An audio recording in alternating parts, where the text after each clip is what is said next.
May mga sugat na hindi galing sa aksidente, hindi galing sa pagkakamali, kundi galing sa taong pinagkatiwalaan mo. Hindi lahat ng kaaway ay estranghero. Minsan, sila pa ang pinakamalapit. May mga taong minsang minahal mo. Pinili mong intindihin at patuloy mong ipinaglaban kahit ikaw ang nasasaktan. At ngayon, dala mo ang bigat na ito. Galit na gusto mong ilabas, sakit na gusto mong ipagtanggol, mga salitang matagal mo nang kinikimkim.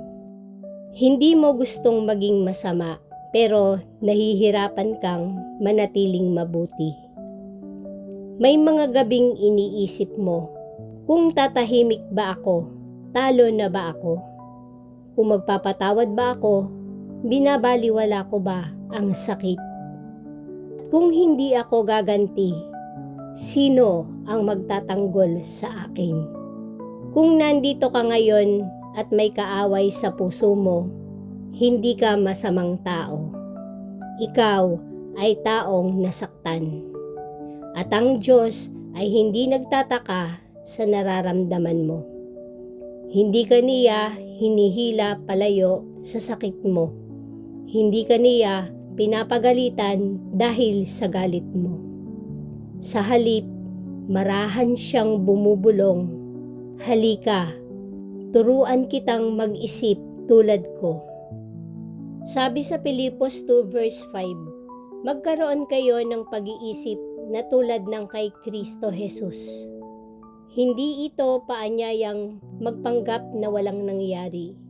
Hindi ito utos na kalimutan agad ang sakit. Ito ay paanyaya na huwag mong hayaan ang sugat ang magdesisyon kung sino ka magiging tao. May mga laban na hindi napapansin ng iba. Walang sigawan, walang eksena, pero sa loob mo, araw-araw may digmaan. Laban sa galit na gusto mong ilabas. Laban sa pride na ayaw magpatawad. Laban sa sakit na gusto mong ipaglaban. At minsan, sasabihin mo sa sarili mo, pagod na akong maging mabuti. Pagod na akong umintindi. Pagod na akong manahimik.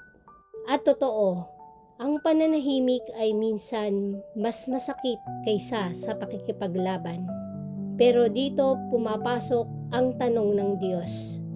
Hindi yung ano ang kaya mong gawin, kundi yung ano ang pipiliin mong isipin. Dahil ang isip ang nauuna bago ang salita, bago ang galit, at bago ang desisyon.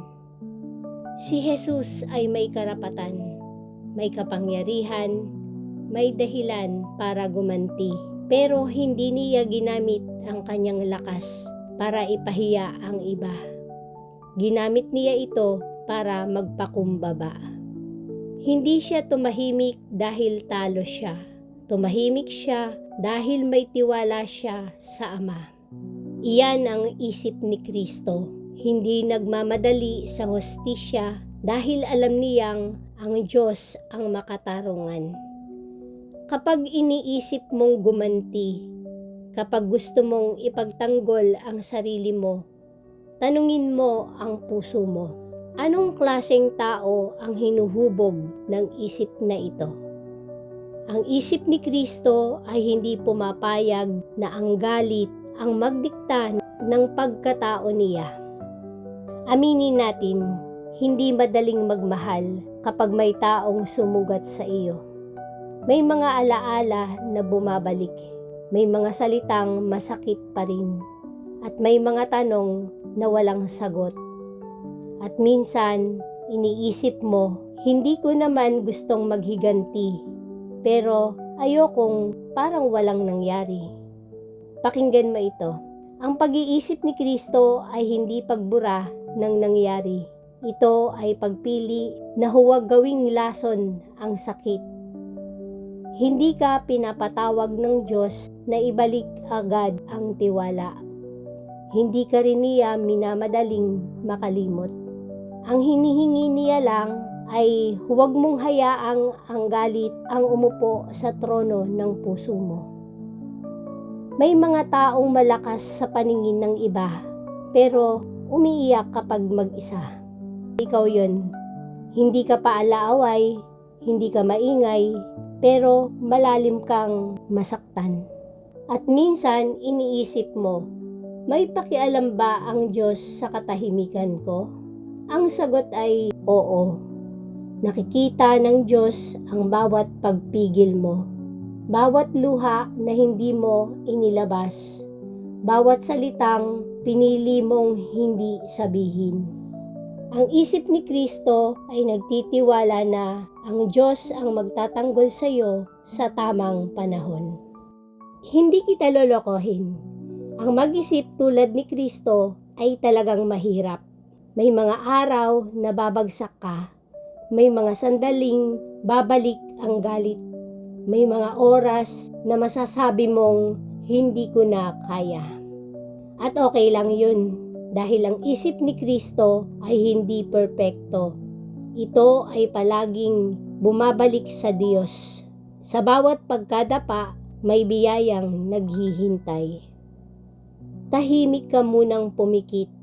Kung may pangalan sa isip mo ngayon, isang taong sumakit sa iyo, hindi mo kailangang banggitin. Alam na ng Diyos. Manalangin tayo. Panginoong Hesus, alam mo ang sugat na dala ko. Alam mo ang galit na pinipigil ko. Hindi ko kayang mag-isip tulad mo kung wala ka. Linisin mo ang isip ko, palambutin mo ang puso ko, at huwag mong hayaang ang sakit ang magdikta ng magiging ako. Turuan mo akong mag-isip tulad mo. Sa pangalan ni Jesus. Amen. Kung nakaabot ka dito, hindi ito aksidente.